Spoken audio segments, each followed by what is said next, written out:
Welcome to the Psychedelic Passage podcast. My name is Nick Levitch, and I'm here with my fellow host, Jimmy Nguyen. Thanks for joining us today. This week, we are talking all about the concept of surrender as it relates to navigating altered states of consciousness and psychedelic experiences in particular. And the reason that we wanted to have an episode on this topic is because it's a word that's used a lot when we talk about how to navigate psychedelic experiences. People throw around this concept of surrender, and what we find time and time again is that journeyers or prospective journeyers don't have a good frame of reference for what that actually means.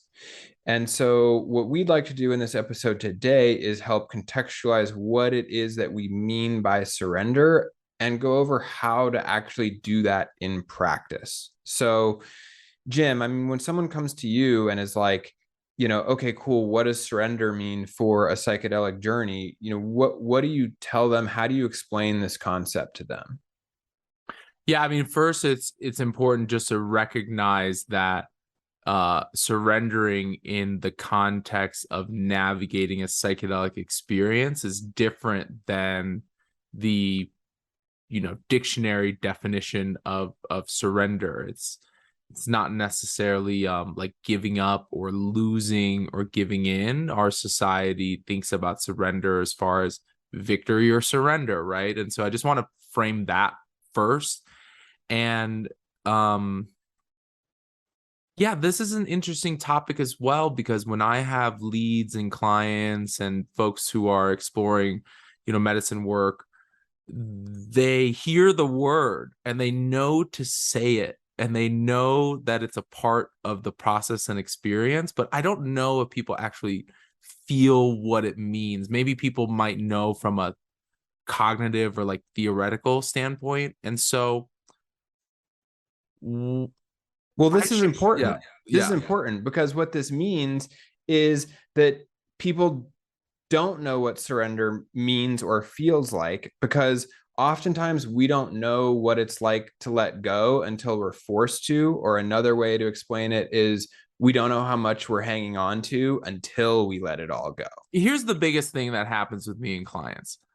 We talk through a lot about surrendering and allowing and witnessing the experience, which are a lot of the primary ways when I think about the navigating a psychedelic experience. But then when we get into practice, people's mechanisms are trying to grip and hang on and resist. And a lot of clients are very aware of that. They're like, oh, there are these parts of me that are really trying to hang on and really trying to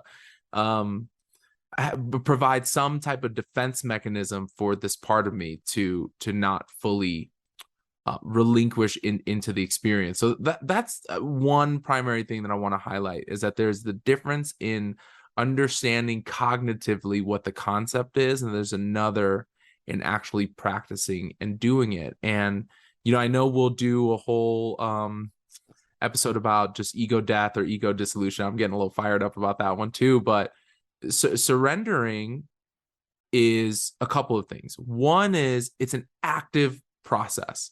Surrendering is not just a one-time, okay, I surrender and that's it. And it's the recognizing that we as physiological beings are here to survive in this reality. And we're here to survive. So our survival mechanisms can actually hinder the true and full immersive navigation of a psychedelic experience. And those things are very natural to our being. And so when like alarm bells start to ring in folks' experience, or they may experience something that's very unusual, they've never experienced, before, that's where some of our natural mechanisms of homeostasis and the ability to like survive. It's self-preservation. Exactly. Now that is counterintuitive, because many folks who walk through an intentional psychedelic experience or ceremonial experience or whatnot, there's this inherent nature of wanting to explore what's more than the status quo of their lives. So like self-preservation becomes a potential obstacle to the real letting go and exploration of the self. All right. So I actually think it's best if we kind of explain because a lot of our listeners have never been on a journey, or they're preparing Sure. for one or exploring for Yeah, one. And yeah, so yeah. the idea here is like, when you take a moderate to high dose of any psychedelic, including psilocybin, you are basically consenting to getting on a roller coaster ride. I was just thinking about a roller coaster. I was literally just thinking Yeah. about this. Yeah. And you don't get to choose where the ride goes. You don't get to choose whether it does a corkscrew or a backflip or a somersault. Like, you're getting on this roller coaster blind. It's inherently a plunge into the unknown.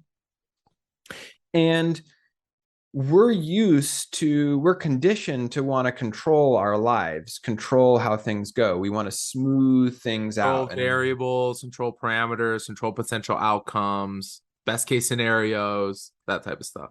yeah, so when you get on this ride, all that goes out the window. And the way that I explain surrender is, whether it's conscious, subconscious, or otherwise, we all have a template for what things are supposed to look like. And in this case, it's going to be what your journey is supposed to look like. Right. Mhm. And so people will read a trip report and they'll be like, oh, the experience of oneness. Someone went through that. Maybe I'll have oneness. Or another trip report is, I saw all these kaleidoscopic colors. And so maybe your subconscious goes, oh, maybe I'll get colors in my journey. And then you get on your roller coaster ride, and it's not like any of that. In fact, you don't even know what's happening to you. You feel like you're in a washing machine. Well, now your template of what you thought it was going to look like and what's actually happening, they're not lining up. There's a Mhm. mismatch there.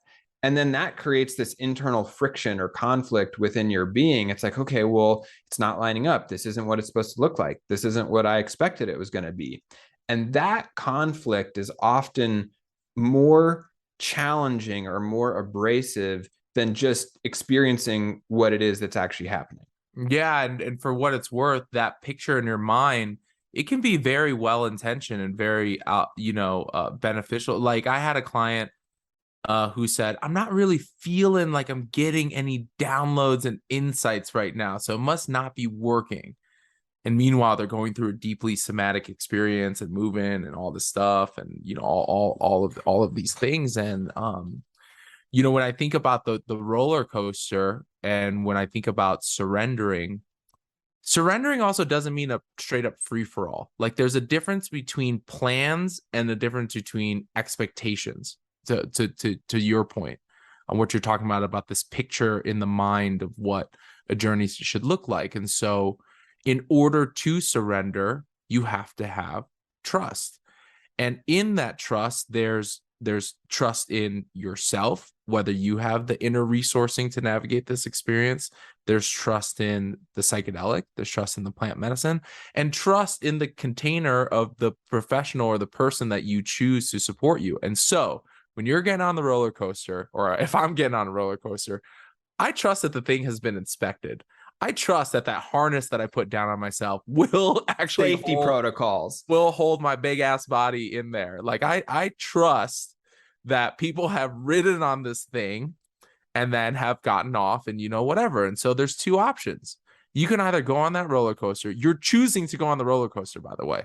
Like nobody's forcing you into the seat. You are Yep. taking yourself and putting yourself in the roller coaster and strapping it. Here you go. So you do two things. One is the clenching. You could be the person that really clenches and really just kind of steer it this way and then I want steer it to it go. that way. Yeah. Or you can have the same ride, the same turns, the same safety harness, the same, all of those things, and allow.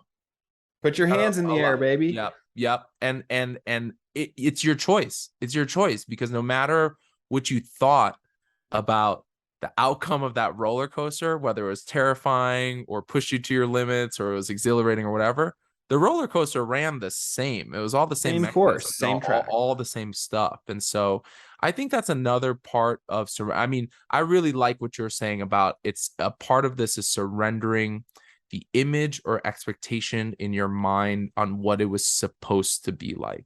That's very, very important. Yep. And I also think that is a continual process. Like surrendering is an active process where you may be grounded and centered and allowing. And I think we also talk a lot about witnessing your experience for what it is in the moment. That's another part of surrender. And then you may slowly feel your survival mechanisms start to kick in. And then you got to get yourself back to center and then surrender again. And then you may then feel like, oh no, it's not lining up to what I think. And then you got to get back to center. So it's almost these continual choices of surrendering into the experience. And sometimes that's all you got. Like sometimes you're in an experience when you're deeply in it. The only thing that I could do was breathe and just repeat, I surrender, I allow, I'm here for it, I surrender. And so Yep. So there's a range. And so let's highlight the difference between giving up and surrendering. Very, very different. Giving up is where there's no hope, there's no faith. You've thrown in the towel. Surrender is all faith. And so they're very different approaches. And so one of the conversations that I often have is like, okay, well, if you're going to surrender, who are you handing over the keys to? Right? We're so used to feeling like we're in full control. It's like, okay, well, if you're going to hand over the keys to your kingdom, to your castle, to your psyche, to whatever it is that you're however you want to think about yourself, who are you handing it over to? Is it the mushroom medicine? Is it spirit? Is it the container you've set? Like in your own belief system, where can you put this temporarily? Yeah. I mean, it's both the inner resourcing and relying on yourself, and then also trusting. I think that word comes up a lot for me, that you will be supported and held through this experience. And what you said about giving up versus surrendering, it's really remarkable. I have some clients who maybe whether their experience is challenging from the get-go, or maybe whether they have a blissful state and then something turns for them where their defense mechanisms really kick up, the resistance really kicks up. And I often hear this thing, they're like, I'm ready for this to be over. Like, I want this to be over, and I want this to be done. And so there's a version where that is giving up, meaning that this experience is too overwhelming. There's no utility in it. This doesn't serve me. So let's just stop it. Throw in the towel. That is different than acknowledging that the experience is difficult and acknowledging that it's like really uncomfortable, like soulfully want to crawl out of your skin. Yeah, exactly. But then you have to make some choices. You have to choose whether you view this as a part of your healing, if there's some potential here, if you have the ability to navigate this. And so for many of my clients who midway or some point through the experience, they're saying, this needs to stop. Like, I need this to be done. Like, I want to throw in the towel. They're at the same time probably saying at the end of the road, or at some point, they're like, well, maybe this is the experience that I need to happen. Correct. Or when they report back later, they're like, wow, I am actually so glad I had that challenging and difficult experience, because that's what I needed to really. Not what you wanted. Yeah. To really like I had a client the other day say, if I didn't get hit over the head like that, I wouldn't have heard and I wouldn't have listened to all these things that were so overwhelming and so challenging for me. And so it's also surrendering into that process, because if you, and I've said this in episodes before, but the worst thing is to stop midway through a process. That's so damaging and confusing and all of that. And so another part of surrendering is just seeing it through and just trusting that there is the opportunity for healing and the opportunity for growth just on the other side of whatever that is. Well, I mean, one thing we've made really clear is that surrender and trust, or surrender and faith, are like inextricably linked. Mm-hmm. Trust and faith are the prerequisites to being able to surrender. Otherwise, we can't let go. Yeah, you say like the antidote to fear is trust, which I really appreciate whenever I hear that from you. Yeah, and the other thing, as you were speaking, that is worth highlighting is the importance of acceptance.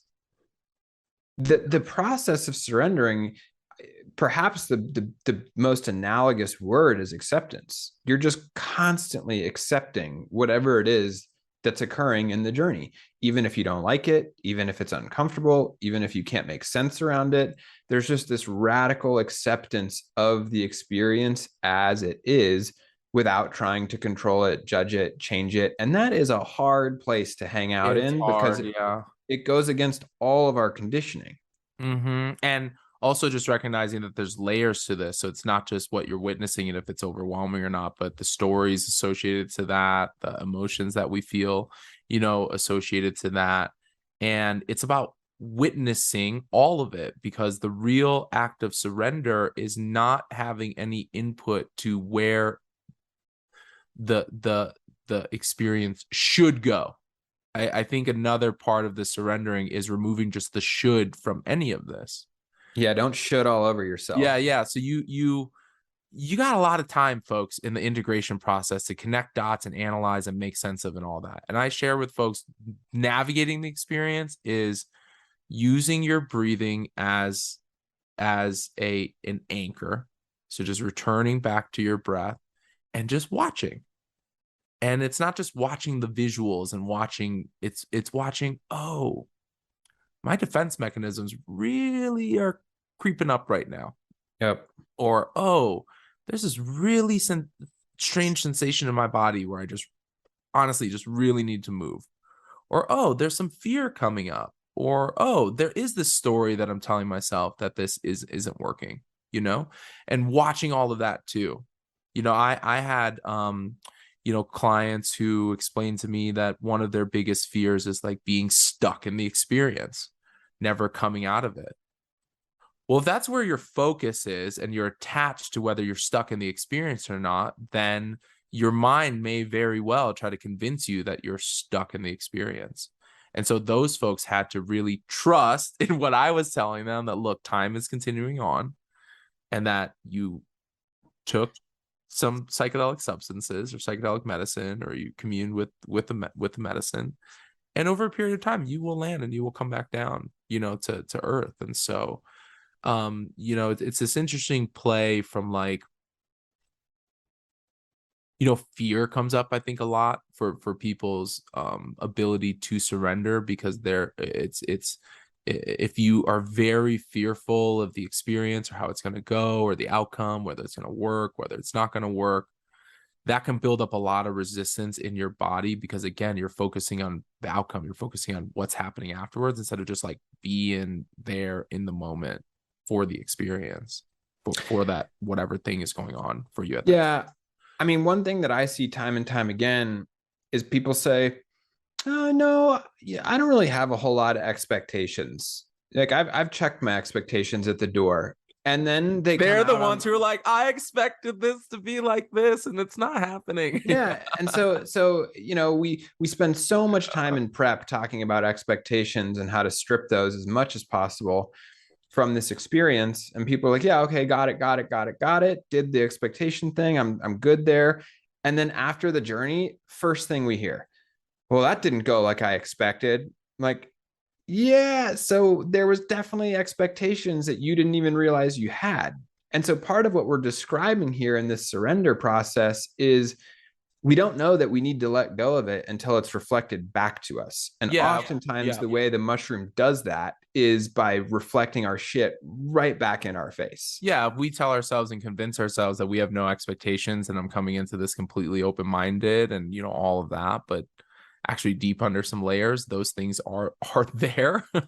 That then creates a pretty challenging paradigm to work through. And all right, so I feel like we've chatted quite a bit about this concept, why it's important, how it plays out. What are some tangible things that we can tell folks on the practice of surrender? And what we're identifying here is that there's this theoretical understanding that sometimes gets thrown out the window when you're in the midst of your experience and you do have to actually practice surrender. So what are some tangible ways for folks? I'll start with one. The best way to have the ability to surrender into your experience is to work on it beforehand.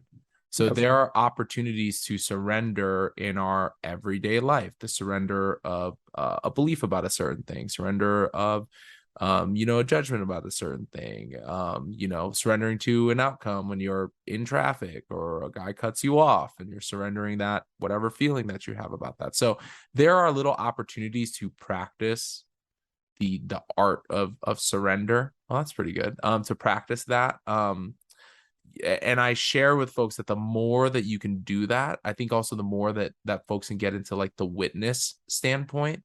Like, I'm just gonna watch what my body's doing when I get triggered. I'm just gonna watch what emotions come up. I'm just gonna watch what type of defense mechanisms I have. I think those two things are really, really helpful for folks to get some reps in before the actual experience. Super helpful to start practicing ahead of time. Always recommend flexing that muscle before you actually commune with the medicine. One tip that I always have is the acknowledgement and recognition that the medicine is an ally. Like, it's really hard to surrender to something that's your enemy. Yep. It's much easier when there's this recognition of the medicine being an ally. And the flow through effect of that is this happening to me or is this happening for me? Right. And so if the medicine is an ally, then everything you're experiencing is happening for you. There is a very specific reason that's showing up. There's a reason you're being pushed to your edge. There's a reason you conceptually cannot understand what's happening right now. If the medicine is an enemy, it's all the reverse. Why is this happening to me? What did I do to deserve this? This doesn't make any sense. I can't figure out why this is happening to me. And so it's really important I'm being punished, like that type of stuff. Yeah. And so when we look at the medicine as an ally, it pulls us out of that victim mentality and into this scenario where, oh, maybe we actually don't know what's best for us. In fact, maybe the medicine knows exactly what we need. And that's what I'm reminded of time and time again on the facilitation side of things, is we see these people have these visceral, somatic, challenging journeys. And at the end, there's the same sentiment. Oh, that's exactly what I needed. And what it continues to reflect is that this medicine is not dumb. It knows exactly what you need, and it's going to serve it to you in a way where you have a direct experience of it and you just cannot ignore it. Yeah, this may get a little hippy dippy for folks, but I also feel like medicines and sacraments, even synthetic substances, have some type of frequency energetic component to it, and it's in the communion between your consciousness and then the intelligence or the sentience of those medicines that creates a level of consciousness that allows us to explore some of these things, our personal growth, our deepest and darkest, demons, and some of that stuff. And I also want to share that oh, this is exactly what I needed sentiment that you're talking about. It doesn't always come right after the same. Definitely not. It's not always in the afterglow period. It's not always like, oh, well, that was great. Like, some folks need a lot of integration and a lot of support, time, a lot of time, and like people around you who can witness and acknowledge and be there for you and your experience, whether that's a professional, whether that's a family member, a friend, a sibling, a support group, like any and all that. Like, doing this stuff where your witness is really important because it takes time. Like, in fact, it's normal for things to get slightly worse or messier before they get better. For sure. And for whatever reason, there's very little acknowledgement of that in mainstream media. And so people are reading these studies. Oh, look at how beneficial this is. And what they don't realize is they're taking that check-in, 16 weeks after the journey with extensive integration. And what they're not telling you is the spiritual emergence or emergency that preceded that. Right. Yeah. And so we talked about this a lot in one of the integration episodes, where people put themselves on this like timeline. They're like, oh, well, I got 72 hours. I got to make the most out of this and whatnot. And so the other thing that I want to bring to light with what you were saying about considering the plant medicine as an ally is also whether you consider yourself an ally in this Mm. experience. Because if you view yourself or parts of you as in odds against your true self, or maybe you're like, I'm just broken. Maybe some of these mechanisms, that maybe it's just all broken, so maybe none of it's in service to me, or maybe there are parts of you that are really challenging and difficult to explore, the shadow or the deep demons that I would guess to say exist in all of us. It then really relies on your trust with yourself, because again, this is all trust. You're talking about trust in the plant medicine. Oh, all of this is for me. Well, also, I would consider you to know that your body knows what it's doing. There's some physiological mechanism that has allowed humans to commune with these medicines in an altered state of consciousness. There's some evolutionary thing that got us to there, and that you maybe are in service to yourself as well. So that's cool when it's all blissful and joyful and like, oh, everything's great. That's much harder to do when your systems are firing off red flag, red flag, red flag, and your nervous system's going off, and you're having a lot of fear, and you're having a lot of doubt in the experience, and you're having a lot of all that. Well, you're on that roller coaster. And so one of the best things that I share with folks is to also cultivate that allyship with themselves Mm. as they move into a psychedelic experience. And that's way harder to do and beyond just medicine ceremony. Like, that is something that I think can help people endure through a lot of just challenging, things in life anyways. Do you really believe that you have the inner resourcing and all of the tools and capabilities to allow you to navigate this process? I think is really what it comes down to. And then by extension, this is a facilitation podcast. It's also the allyship that you build with your facilitator and your space holder. And if you feel like you can surrender and move through your experience in a way that's not judged, where they're not trying to come in and fix and resolve and some of those things. So I talk about that triangle quite a bit, where primarily it's the communion between you and the plant medicine, but then also you and yourself, and then that facilitator space holder should be there to really anchor in that whole process. So Yep. And one other thing that's tangible that's important to share is it is impossible to surrender mentally, emotionally, spiritually if physically you don't feel safe. yeah. And so this goes to the importance of setting. Yeah. Your physical body needs to be in a place where you feel comfortable and supported, or that one last finger that's hanging on or whatever it is never going to release, because you're tethered to preserving your physical safety, and that doesn't allow for that full exploration of your being. Mm-hmm. And that is a process that's beyond the thinking mind, by the way.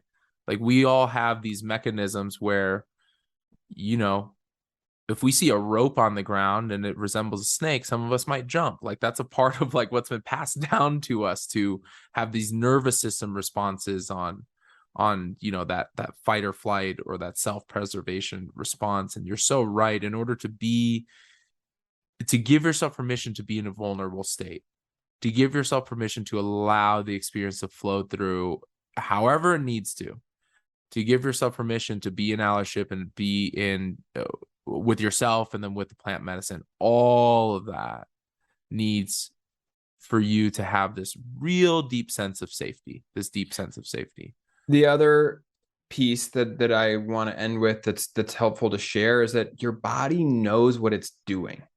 And it's such an interesting phenomenon that I see time and time again with journeyers, and I've experienced it myself personally when I've journeyed, is if I'm not actively focused on breathing, am I breathing? Mm-hmm. Or like, your body knows what to do. There's an innate intelligence in your body. And even if your entire mental capacity is taken offline temporarily for the journey, your body's still doing stuff.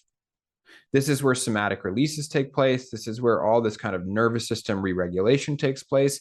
And the reason it's happening is because your thinking mind is offline and it's not overriding it.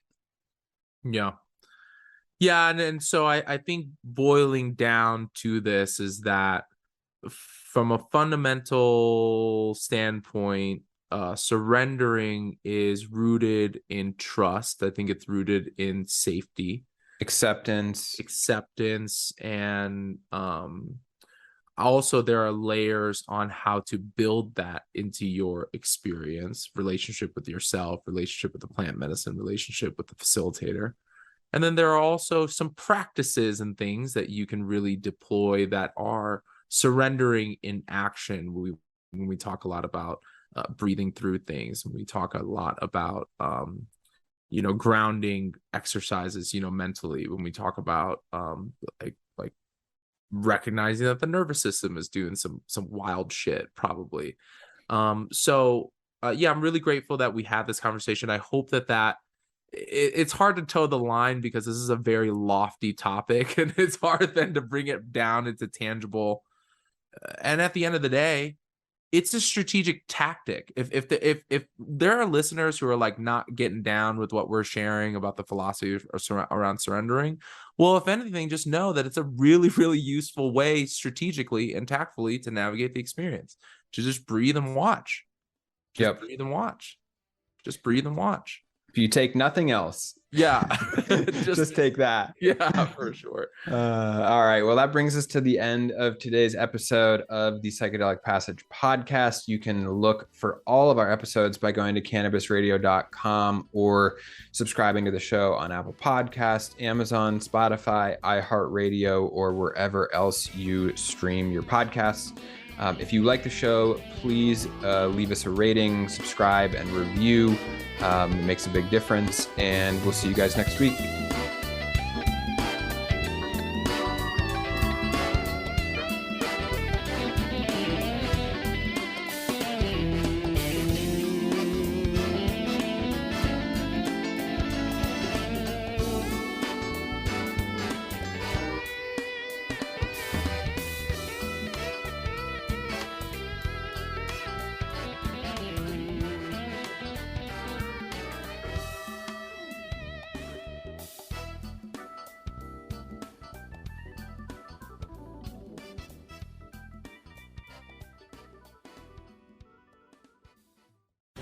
The opinions expressed on this CannabisRadio.com program are those of the guests and hosts and do not necessarily reflect those of the staff and management of CannabisRadio.com. Any rebroadcast, republication, or retransmission of this program without proper consent is prohibited.